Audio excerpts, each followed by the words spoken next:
In Syria, 10 people have been killed in a suspected napalm attack on the rebel-held city of Douma. Videos posted online show rescue teams trying to put out burning cars. According to Syrian Observatory for Human Rights, there were a total of 6 bombing raids carried out during the attack. Meanwhile, more airstrikes have struck rebel-held parts of homes.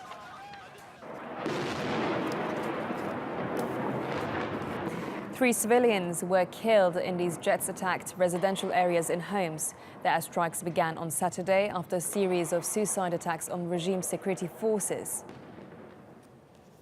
Despite the violence in Syria, talks aimed at resolving the conflict are continuing in Geneva. The UN mediator Staffan de Mistura has met both sides separately in an effort to reach an agreement. Sarah Firth has been following the talks from Geneva. Well, it remains incredibly slow progress here in Geneva. Things have been inching forward. In the coming days, we're expecting to see both the delegations submitting procedural document feedback. We know that the UN envoy gave them those documents and that their feedback hopefully will give a little bit more clarity as to the likelihood of both sides actually getting around the negotiating table for direct talks. Now, I sat down with the leader of Jaish al-Islam, Mohammed Aloush. He's the leader of the group that's actually fighting on the ground in Syria. He's also a member of one of the main bodies of the opposition delegation here in Geneva, to find out a little bit more about exactly what's been going on with alleged ceasefire violations on the ground from both sides and the possibility of direct talks actually taking place. There are no ceasefire violations between the two sides. There are breaches from one side, and it is our guaranteed right from the agreement to be able to respond to any breaches in the ceasefire.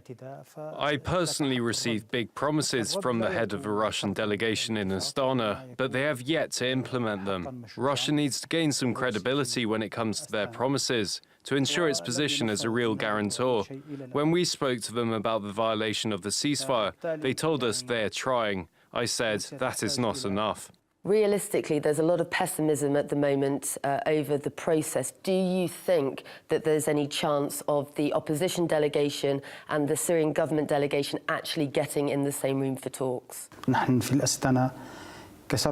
It could happen sitting around the same table. In Astana, we broke that barrier, and in Geneva too, the opposition delegation sat with the regime delegation. However, choosing Bashar Jafari as the lead negotiator is a message from the regime to the world and to the revolution, because he doesn't want a solution.